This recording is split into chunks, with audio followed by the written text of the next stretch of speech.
Mayong adlaw kanyang tanan mga ka-dear friends. Kininausap mo yung ubos nga lagad nga si Papa Joe. Lain na sad nga istorya ang tagaan tao pagtagad diri sa tuang YouTube channel ang Dear Papa Joe. Sa tuang mga kaigsunan nga wala pa ka-subscribe diha, daghang salamat sa inyong pag-subscribe. Ug sa mga bisita lang nato ug karon pa nakabaw nga nata YouTube channel. Please subscribe and click the notification button para ma-notify mo sa mga bagong mga istorya nga ato ang idalit kaninyo. And also disclaimer again sa itong mga kaigsunan nga mangutana about sa itong background music. Nananghid pa ta kung pwede ba na itong magamit due to copyright issue. So karon, atong paminawon ang istorya nga naguluhan nga pambayad utang. Ang istorya ni Izumi. Dear Papa Joe, kasagaran mas minunduman nato ang mga childhood memories nga bati kaysa nindot. Based on experience, ang mga happy memories moo'y makalimtan. Pero ang mga traumatic ang mga panghitabo, magpabilin hangtod ka matiguang. Mayong adlaw niyong tanan o gitago lang ko sa pangan nga Izumi. A Japanese name kaya nga akong naong muraman og Haponesa.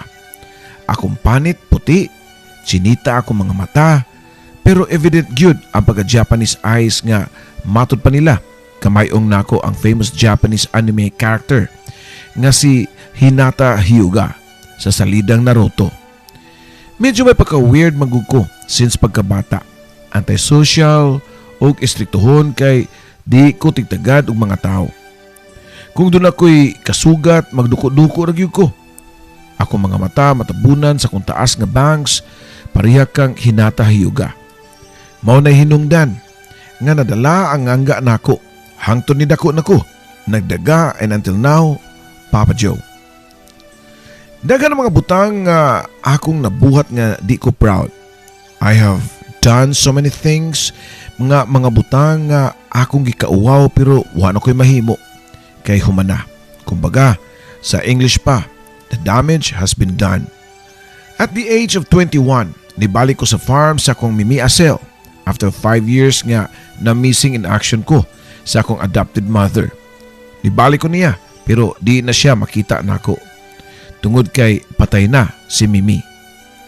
Mas gusto man ta nako ang pagpakalaylo-laylo lang tungod sa mga conflicts and differences namong duha. Pero gikontak ko sa iyang attorney kay isip na ginusarang pamilya ni Mimi. Ako ang mupahiluna niya sa lubnganan. Ako ang immediate nga tagtungod o ang kupod kuno, ang ear o ang sunod sa tanan niyang mga properties. Nganong nagpalayo ko kang Mimi Asel? Nganong wala ko mapakita niya after 5 years? Kinsa si Mimi Asel sa ko ang kinabuhi? Kanang tanan nga pangutana matubag na kung magsugod kog saysay ninyo sa kong istorya niya itong bata pa ko. Mga 5 years old pa nga akong panginaron, diyang gidala ko sa akong tinuod nga mama sa farm ni Mimi Asel. Magunsa ta din ma?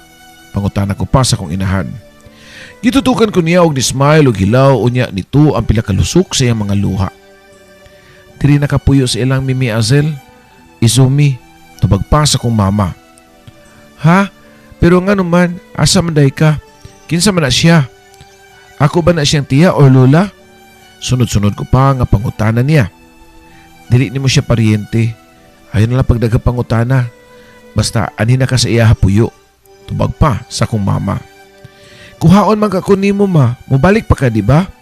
Matod ko pa nga naghilak og igo ra gyud nga niyango si mama. Nag-expect ko gyud nga balikon ko pero nilabay nila nga pipila ka tuig wa na gyud mobalik si mama. At first, pinangga ko ni Mimi Asel sama siyang kaugalingong anak. Pero nagkadugay, musukol na ko niya tungod sa iyang kahigpit nako nga halos tanan iya kong pugngan. Daghan kay siyang bawal. Si Mimi Asel usa ka dagang guwa nga maayo ang pagkabutang. Naginusara na po siya siyang kinabuhi pero dunay farm. Sa tunga-tunga sa iyahang patag o dako nga kayutaan. Puno sa kamanggahan. Dito nagbarog ang bungalow type nga balay ni Mimi Asel ug naapod siya mga kabayo. Pag-abot na ko sa ilaha, pila na katuig ang nilabay mga sobra na po kabuok ang iyang kabayo. Pero karon, presently, duha na lang kabuok ang nahabilin. Nahimutang sa usa ka outskirt nga lugar ang farm ni Mimi Asel sa may northern part sa Leyte. Bisan og layo pa ang iyang mga silingan niya pero close sila nga community. Mao nga daghan og mga amiga o amigo si Mimi Acel nga magatuan sa ilahang farm. Mobisita niya. Pero ang mga mata ari nako nagtan-aw. Tag-as kay isa ang kilay kay di sila ganahan nako. Nakadungog ko sa ilang libak nako kay tuyuon magyud nila. Ila kong padungog-dungugon og labi na nga moagi ko sa ilang tungod. Naunsa man taw na si Acel oy, nangadap man og batang impakta, kanari mo patay niya. Matud pa sa mga chismosa Papa Joe. Mulang unsaon gispoiled man niya, di karon naanad na. Murag kinsang datua. Unya, nadunggan nako nga prostitute ra ba ang mama anang isumi? Mo man tabi-tabi. Tubagpod sa laing marites Papa Joe. May pa sila. Kibaw sila sa akong background pero ako wa ko'y idea. Sa tinod lang nalimot nako sa akong childhood days. Labi na sa akong kinabuhi before. Before ko gidala sa akong mama sa farm ni Mimi Acel.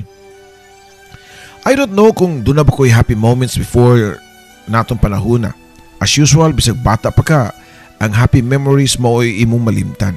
Ang mga traumatic events, mga sad moments mo ay mukulit sa imong alipatakan nga di gyud nimo malimtan. 15 years old pa lang ko niyanto Papa Joe diyang gisigian kog libak sa mga amiga ni Mimi Acel. Wa ko'y friends, wa ko'y kadua, kay lagi dako kayo ang farm unya ako ra ang usa nga bata. Sa wa pa mi sigig away ni Mimi Acel, pinangga ko niya. Gispoiled, pinalitan og mga mahalon nga duaan. Pero di gihapon ko happy. Kaya feeling na ako, piniriso ko. Dili man ko allowed nga mugawas, makihulubilo sa mga bata. Masuko si Mimi Acel nga dugay ko muli gikan sa school. Bisan og puter ang duula sa eskwelahan. Kay di harpod, nag-eskwela sa public school, duol rasad sa farm nila. I remember pag human ako graduate og elementary sa mga public school, ni hangyo ko kang Mimi Acel. Mimi Acel, ato kong eskwela sa private school sa lungsod, matod ko pa niya. Nilakra dayon ang kasuko sing naong. Unsa? Ngano man ko no? Kalayo ato? Para makalaglag ka o makalugar kag kuy-kuyog sa imong mga flirty kayong mga classmate? Di man good flirt si Grace, Mama Acel. Siya lang ang gani ang nag-inusarang friend nako. Malayo na siya nako. Kay mo transfer naman siya og school. Tubag ko pa. No, di pwede. Pagpuyo din ni kay naiduol nga school diya yung gina ni mong layo. Matod pa ni Mimi. As usual, dili siya musugot basta ang hisgutan malayo ko sa farm or malayo ko niya. Butan siya nako. Yes, walay question. Iyang pagpanggaan nako. Pero nganong di magyud siya musugot nga mo explore ko sa gawas. Feeling nako, selfish sa kayo siya. Nga gusto niya nga iyahon na lang tanan. Diri ka nako.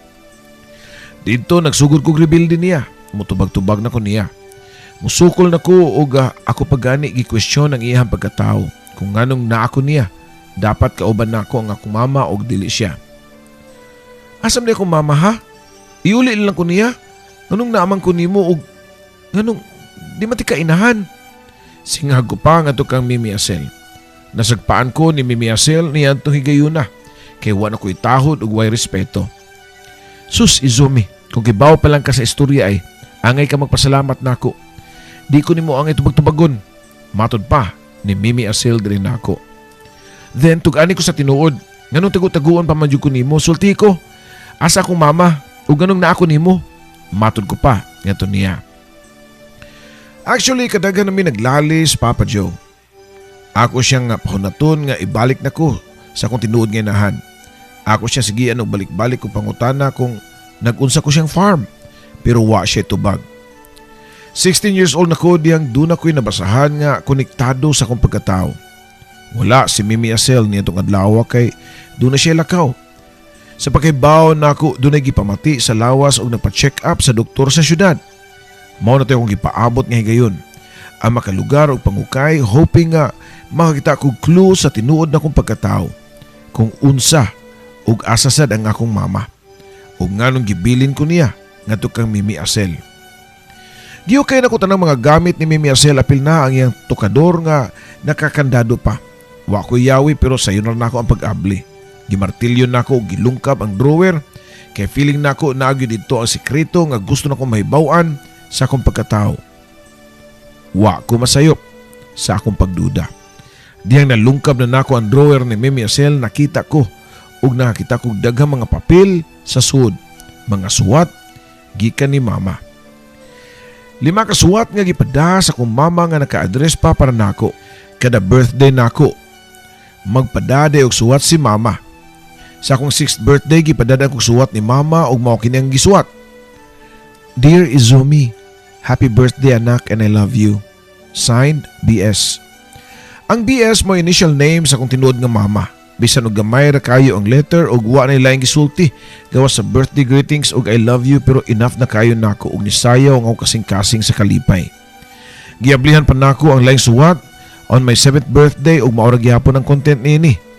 Greet siya happy birthday nako ug nag I love you, and then another on my 8th birthday ug sa 9th birthday nako.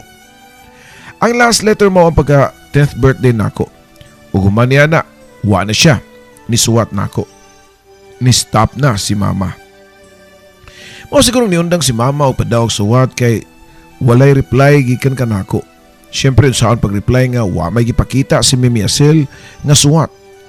Nagpangusmo ko sa kasuko kang Mimi Asel, siya gyud ang salarin. Bantay lang kay nag-abot ni mo Mimi. Mag-away gyud ta. Matod ko pa sa kung nahuna. Pero nilabay na lang. Ang duha ka adlaw wala pa kabalik si Mimi. Igor siya nga ni-text nako ug matod pa. Matawd-taoran siya pagbalik. Kay daghan pa siya gipa laboratory nga need sa iyang check-up. No sari ka siya. Nasakit ka si Mimi. Huna-huna ko pa, Papa Joe. Dili man po ko ganahan nga awayon siya or komprotahon sa text kung nganong wa siya musultin nako about sa letter ni mama. Na-board na ko pinaabot kang Mimi Asel. Di na ako kapaabot pa og dugay. Kinahanglan nga makalakaw nako sa labing daling panahon para pangitaon ang akong mama. Yes, gusto na ko pangitaon si mama kung asa. Wa pa ko masayod basta usaray sigurado nako ang makalakaw og layo sa farm. Kung saan ako papangita sa kong mama kung nara ko gapundo pirmi sa farm ni Mimi Asel. Nagdala ko pila ka gamit o pila ka parisan sa sinina nga gibutang nako sa akong backpack. Ang problema kay wakoy kwarta. Usay akong ipliti o kaunon. Giablihan ako ang hunos nga gibutangan ni Mimi Asel sa iyang kwarta. Dihay pipila ka mga papel nga violet o kolor o akong gibulsa. Di mo minus mga 1,000 pesos ang akong da sa pagbiya nako sa farm. Wala na ako dada ang tanan akong gamit kay doon ako intensyon nga mabalik sa farm, pero dili na ako kontrolado ang pangitabo. Wala na ako magdahom nga sa akong paglakaw aron pangitaon ng akong mama. Ako naman hinuon ang nahitumpawak sa kadautan. Walay address nga nasuwat sa kong mama, pero gitrace na ako kung asa nagikan ang stamp sa sobre. Gikan sa Cebu, Papa Joe. Mga bisan og dili ko swito, nahiabot ko og Cebu. Baguhan ko sa lugar, di ko swito. Sige lang ko pangutana og puno sa curiosity. Pangutana nga sagol na pud ang pagka-rebuilde. Nagrent ko sa ka bed space para makatipid ko kay hapit na mahurot ang akong kwarta. Nangita sa kong trabaho pero wa ko'y kasudlan. Kaya akong mga papilis tuaman sa farm. Wa na ko madala. Ganang ka musudog work, Izumi? Pangutana pa sa kong tapad nga bed spacer pod. O kaayo, ngano na kay kapasudan ko trabaho? Basta nila ka mamili. Tubag pa ni Melba. Ang trabaho ni Melba, usa ka dancer sa club nga kanang pang-ekonomiya lang nga club. Nara sa sidewalk ang club. Wa pa gani pangan kung unsa. Basta ang makaswito ray nakabaw dito. Ang mga suki ray magbalik-balik na ganito. Matod pa ni Melba nga illegal kuno kay why permit ang club. Pero wala madakpi kay protected sila sa mga otoridad kay nilawgan sila hang amo. Pero kadaghan na pud kuno sila na raid. Gipangdala ang mga prostis sa mga police station pero makagawas ra kung mabayran sa ilahang amo. Unya balik na pud sa ilahang illegal nga business. Dugay na si Melba nga dancer sa mga club, mao nga kailanan niya ang mga parokyano or ka na mga suki nga nagsigig balik-balik dito. Ug matod pa niya nako nga silang mga karaan gamay na lang o mga customer. Usahay wa na gani kay ang gusto sa mga customer mao ang mga newbies, mga bagong naong. Mga presko kuno mo'y inilog dito. Ikaw Izumi, virgin pa man ka. Ayaw ibaligyag barato imong virginity ha. Matod pa ni Melba na ako. Doon na sa ingon ana diri Melbs, baligya-baligya sam. Oo, uy, syempre. Mao nga, pamili gyud og customer ka ng bigatin, ka nang mo-agree sa imong presyo ba? Naminaw ko sa advice ni Milba, Papa Joe. Sakto gyud. Ang giingon ni Milba nga inilug kayo ang mga fresh o nya gwapa. Labi na make-upan. Talagsaon nga beauty, nako kay Japanese o nya puti ug hamis ang kutis. Musayaw ko sa stage nga nakabikini lang. Di ko anad og sayaw, gahi og lawas, pero matod pa ni Milba. Dili importante og humo kag lawas. Tamang giling-giling lang kuno, tuyok-tuyok sa pole. Nga naa sa pinaka-center sa stage, murag mabuang na ang mga lalaki.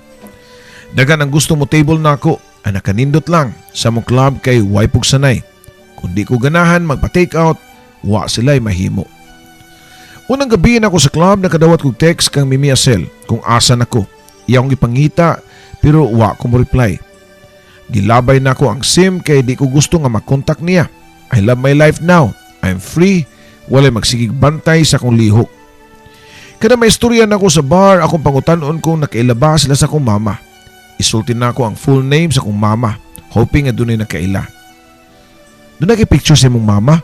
Pangutan na pa ni Bert na ako, akong ka-table nitong gabi una. Wa ko'y picture sa akong mama, gawas lang siyang full name. Wa ko'y laing nahibawaan sa iyang information. Kini si Bert, Papa Joe, akong suki nga customer pero ka-table ragyod na ako siya. Di ragyod kutob kay wa man siya ni hangyo na ako nga iya kong i-out. Siguro tungod kay wa siya kwarta. Usa lang ka waiter si Bert. Kung i-out ko niya, mugasto pa siya og taxi, motel og pangbayad diri kanako. Nakibaw siguro siya nga mahalo na ako ang kantidad. Niya tong higayuna nga murag gibiding pa, Papa Joe. Bidding ilang tawag ni Melba sa akong status kay daghang lalaki nga gusto mo take out nako pero wa ko mosugot. Di tungod kay nabaratuhan ra ko silang offer pero namili sad ko, Papa Joe. Gusto ko nga memorable ang first experience nako sa paglapa sa Leon sa Carnero. Hapit ako mag 1 year sa club diyang nakailan ako si Mr. Alan Peter. Pinoy ra ni siya pero idara na. Too old para mahimo na kong papa. 17 pa ko niya to og si Alan Peter kay mga 16 tahon ka pina ang pangidaron. Wa ko kasabot sa kong kaugalingon nganong naganahan ko niya. Siguro tungod kay naglong ko og fatherly figure. Fatherly love. Wa ko'y father figure. Wa ko kaila sa kong papa. Nagpangita ko sa kong mama. Wa ko igsuon.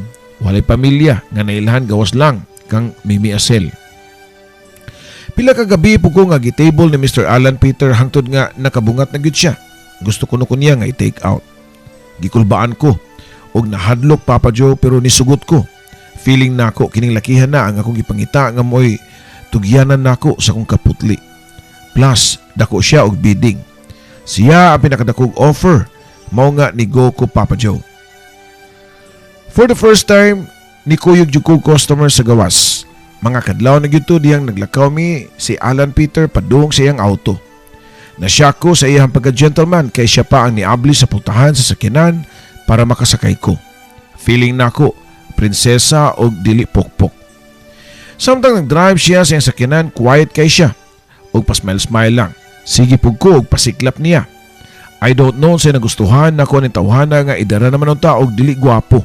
Pero formal siya og very professional ang dating. Napamatudan nako ang pagka-professional ni Mr. Alan Peter. Kaya bisag diha nami ibabaw sa kama, giampingan gyud ko niya. Labi na nga iyang nahibaw-an nga siya pa ang makaunan nako. Very gentle siya nga giangkon ang akong pagkababae.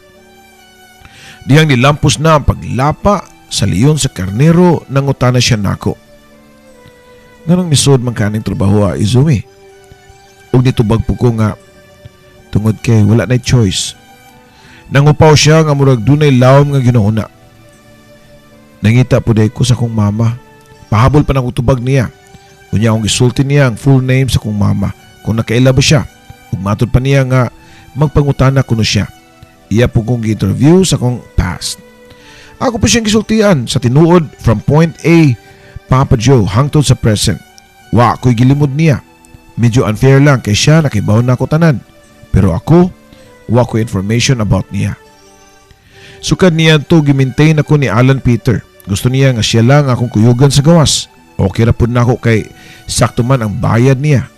O ni Milba pa, mas maayo ang usa ka lalaki nga makagamit nako kaysa daghan o ug kuyawt na nga magkasakit pa. Nila na 4 years ang among relasyon ni Mr. Alan Peter. Magkatawa ko sa akong gigamit nga term nga relasyon. Yes, para nako doon na may relasyon. Kaya na in love na ko niya. Ug siya pod, mapinanggaon nako bisan ug wa siya nag I love you nako. Gawas lang, kung nami sa peak, kung nagbuhat mi sa lawas ng kalipay. Ingon ana magyud ang I love you kung during nasa time nga out of lust na. Dili out of love, maong wa na ko gi-count ang pag I love you niya ni Alan Peter. Supo lang ko naon kay akura ang nahug niya ug siya Papa Joe wala. Nasulti nako kay tungod kay usa ka adlaw niadto wa na nito nga si Alan Peter sa club. Nagpadala siya note nako, mubo nga note nga matud pa niya nga di na mi magkita kay mularga na siya sa Amerika sa iyang asawa. Sakit Papa Joe, naagyo di ay siya asawa. Daw nakahibaw nako nga kay nag-search naman ko o nag-research sa iyang background pero sakit gihapon kaayo nga iya na kong biyaan. Nakatun ako og love niya. Naanad na ko nga naa siya. Murag nawad-an kong kusog. Murag nawad-an kong pako. Di na ko ganahan nga mulupad pa. Dili na ganahan mulupad ang kalapati nga mababa ang lipad Papa Joe. Dungan sa pagbiyaan ni Mr. Alan Peter nako niundang na pukog trabaho sa club. Napakoy kwarta nga tinigom tungod kay dako og hinatagan si Alan Peter nako. Plus napakoy sweldo sa bar kada sayo nako. Di man pug ko gastador Papa Joe. Plano nako nga magbagong buhay na. Daghang kog pwedeng himuon ug pwede ko nga maninda og candy og sigarilyo sa sidewalk. Sa pila ka tuig na kong puyo sa Cebu nakaton ako nga manikay-sikay mo diskarte para mabuhi nga di magsalig sa lalaki. Mga 2 months na ko nagtambay, wa pa na ako masugdi ang negosyo nga akong sudlan. Kay lagi, wa pa ko'y gana nga muliho.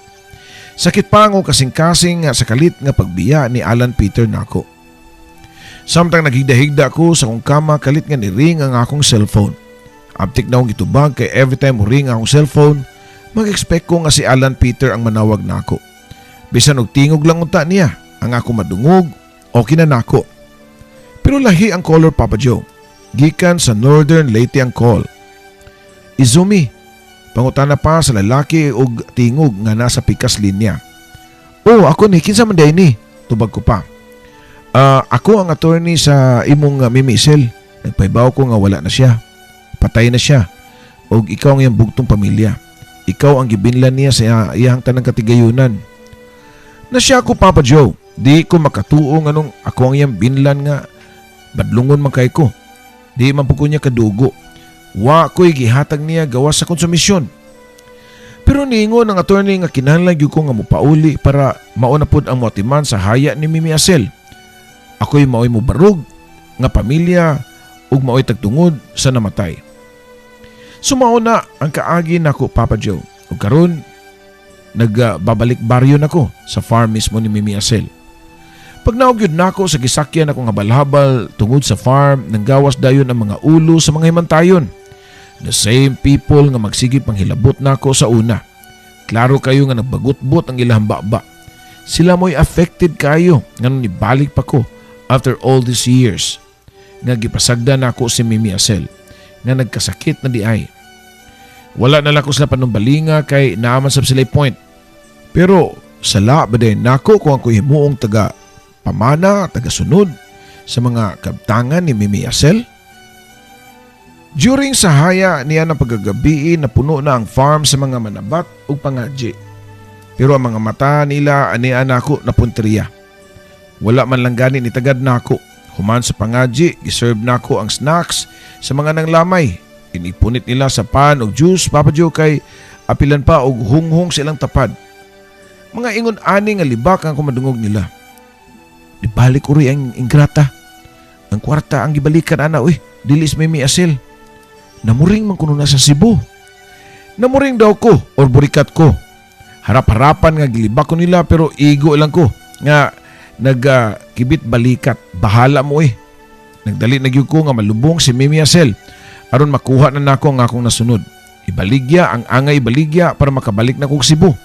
Mas maayo pa man ang Cebu kay bisan og daghang tao og sikit-sikit ang among gipuy-an pero wa may pakialamay ang mga tao dito og halos di gani magkaila ang mga silingan.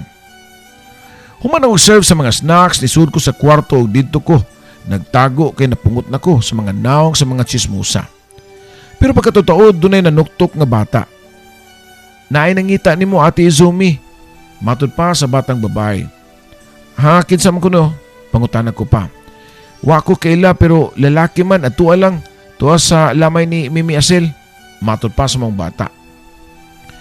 Nisunod ko sa mong bata nga naglakaw kung diin gihaya si Mimi Asel. Ug sa layo pa lang, nakabantay na kong duha ka lalaki o usa ka batanon o usa ka tiguwang. Wa ko kasabot sa gibati, ni paspas magud ang pitik sa kong kasing-kasing. Pagkakita na ko sa ka batanon. Murag familiar na ko yung naong. Murag nakita na ko niya, pero di na ko matugkad kung diin. Hi Izumi, ako di si Charles. Usa ka private detective. Paila pa sa batanong lalaki diri na ako. Ha? Private detective? Kabatanon palagi nimo. Pag-joke ko pa nga to niya. Baby face lang ko pero matured na ko. Tubag pa sa private investigator Papa Joe. Dayon ako siya kipangutan og nag-unsa siya sa lamay sa akong Mimi Asel. Doon ay nag-hire na ako Izumi about sa imong inahan nga imong gipapangita. Ha? Kisa man nag-hire nimo? Pangutan ko pa niya. Tubag pa sa PI nga confidential ko no. Wa na lang na akong ipugos kung kinsa. Ang importante, naadyo ko'y balita sa akong mama. Kinayong kuyog nga laki, mao ni ang barkada sa imong mama ug ni Mimi Asel. Para mas klaro, nimo, kamo nalay pag-istorya. Matod pa sa private investigator Papa Joe. Giyatubang ng tiguang lalaki ug gipangutana. Tinuod mo nga barkada sa akong mama? Asa naman siya ron? Gipangita ba ko niya? Sunod-sunod ko pa nga pangutana sa tiguang lalaki. Subuking naong sa lalaki nga pagkahuman ni hilak. Niduol sa lungon ni Mimi Asel unya nibalik na sab nako. Imot kayo ang iyang aura niya mong panahuna og maudi ay kay usa siya ka mahuyang. Izumi naguol kay ko. Matod pa niya nga pinagunit-gunit pa sa dughan nga murag atakihon unya ni padayon pag-istorya. Sa hamong tulo ka barkada, ako na lang ang buhi. Gibiyaan ako nila ni Bebs ug ni Asel. Padayon pa niya nako. Ako nasaban na siya kung nakuyawan. Pagkadungog nga gibiyaan siya ni Bebs nga ang Bebs may pangan sa kong mama. Unsa gibiyaan asa di si mama? Pangutan ko pa niya pag-usab. Dugay naman patay imong mama Izumi. Uy, mga 10 years old pa lang siguro ka. Namatay siya sa sakit nga pneumonia sud sa prisuhan. Unsa? Si mama piniriso? Kusog ko pa nga pangutanan niya.